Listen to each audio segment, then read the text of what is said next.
in honor of the girl BB now finally being free, at least over on the JP version of the game. But hey, don't worry, global players, only 2 years, am I right?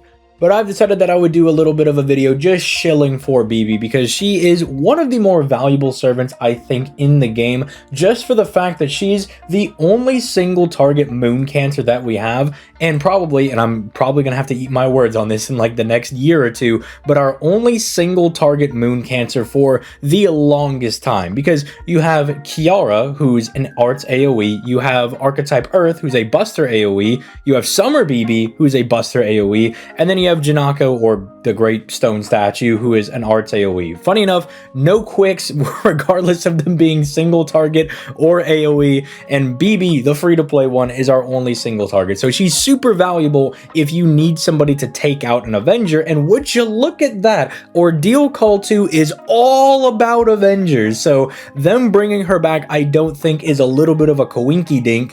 I think they wanted to go ahead and throw this out there for players so they had a very strong single target moon cancer that they could use against most of the Avenger bosses. Now, the way that Ordeal Call 2 works, some of the bosses, have like damage resistance, and you do want to use Avengers because most of the time they're getting a higher damage bonus, but come on, it's BB, she's good enough to push through it, especially if you're one of those crazy mad lads like myself who's put a little bit extra into their BB, at least over on the NA side of things. So we're going to talk about her in today's video, and why, if you're on JP, this is probably the first free-to-play that you should be picking up, especially if you're deeper into the story. She can be very, very nice against a lot of these Avenger bosses that, sporadically do come up in different Lost Belt and Ordeal Call chapters, so it can be very nice for that. Also, leave a like on the video, subscribe, and leave your thoughts in the comments down below. But first, let me go ahead and just glaze up BB a little bit here. Got to do a bit of glazing before you can tell me what you think about her. First and foremost, I already talked about one of the most valuable things about her. That is her actual class itself. She's really only weak to rulers, but how often are you running into rulers? It's not like they're popping out the woodworks or anything, and even in that case, just don't bring BB to that fight until she gets a power mod to make herself counter rulers, because we all know that BB is a cheat character, so at some point she's probably going to get some type of class reversal thing so she can go smack up some rulers. So I wouldn't be surprised if that happens at some point, but she's very strong against Avengers, at least Nero's beast class, and obviously Berserkers. Aside from that, she's hitting all other classes for neutral damage, which can also be very useful. Some could say that, oh, well, maybe that's a little bit of a demerit. She's only super effective against 3 different classes. One of those is not even really a real class because it's Nero's beast class. But the fact that, on the other side of the argument, that you could bring her neutral to pretty much everything can be seen as a very big upside if you do pick her up, because all of her skills are very, very strong. For one, she's able to remove one ally's debuffs, give them a 3k heal, and then give them debuff immunity for one instance that lasts for 3 turns, which you could use on herself, or you could use that on, say, a Castoria, a Tamamo, a Proto Merlin. Obviously, Castoria if you bring her as a support, because duh, BB is a single target art serve, and you're probably at least going to bring a friend Castoria. She does have her own debuff cleanse on her own NP, but there are some boss fights, right, where they start you off with, say, an NP seal or something along those lines, or they drain your max HP at the very start of the fight. Having this available on a skill cooldown of only 4 is super, super nice. It kind of gives you double coverage against whatever the boss is going to throw your way. They literally have to skill seal and NP seal your entire party, and at least BB herself does have magic resistance B, so there's a little bit of a chance that they might whiff that debuff, unless it's like a 500% chance. So she's already got some really good team utility. Again, recovering HP I think is also very nice, because if you do want to set her up with, say, command codes that also give her healing, between the first skill being on a decent cooldown and the command codes themselves, she can kind of sustain herself if you don't have, say, a Merlin or a Proto Merlin to do more of the sustained stall strategy, and you do need to go for kind of her to be self-sufficient. She can be very strong for that. There's also the fact that she can just yeet an enemy's evasion or invincibility buffs, which I think is super funny.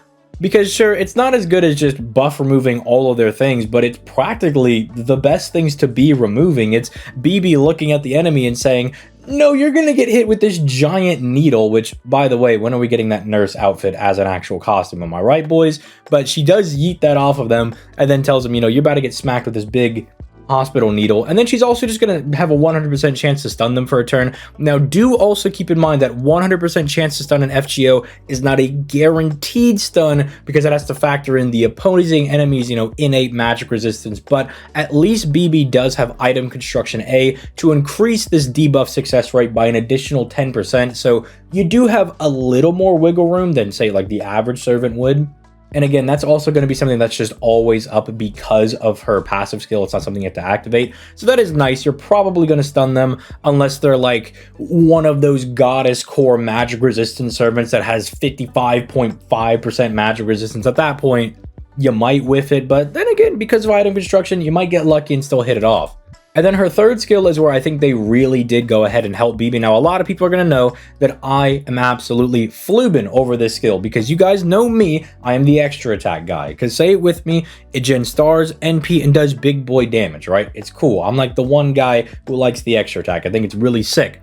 And BB over here just pluses off the fact of doing Brave Chains, because she gives the entire party 10% NP every time she effectively does a Brave Chain on her own, which is, again, really nice because all of the arts support type servants are insanely good. Proto Merlin loves getting to her NP to give you max HP buff, stars, and NP regeneration every single turn. Castoria gives you massive attack, a debuff cleanse, solemn defense, extremely strong. Tamamo gives you NP and a heal, and it reduces the skill cooldown of all of your skills. So assisting them in being able to get to their NP is really nice, because you're probably going to have to be selfish on a BB turn to have her do her own Brave Chain. You know, you're not going to be able to do an Arch Chain with the other guys to get the extra attack until they probably change how the extra attack works, which who knows if that'll ever happen.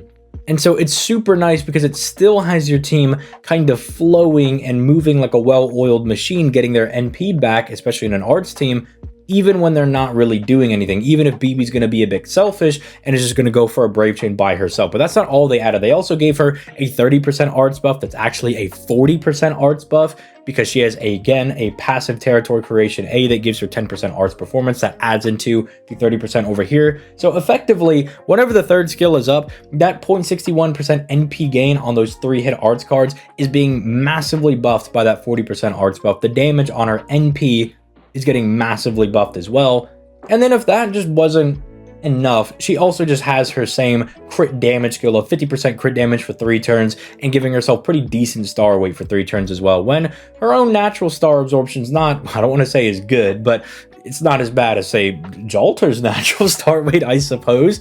So being able to have that, being able to take advantage of, say, 20/30s that you've equipped to your supports. Again, if you're going, say, double Proto Merlin and you have a lot of stars going in rotation, she could massively take advantage of that and become a really effective crit servant. And then her NP is just always going to be very solid. Single target, so it's doing more damage than the AoE guys over there. Charges the entire party's NP gauge by 20%, and then reduces the enemy's debuff resistance by 10 to 50% for 3 turns, effectively making that stun that much easier to get off on her second skill. Again, it does mean that if you get, say, an Arch Chain off with BB, she's gonna give the entire party 30% NP back, which is really good because you consume your NP gauge before you use the NP.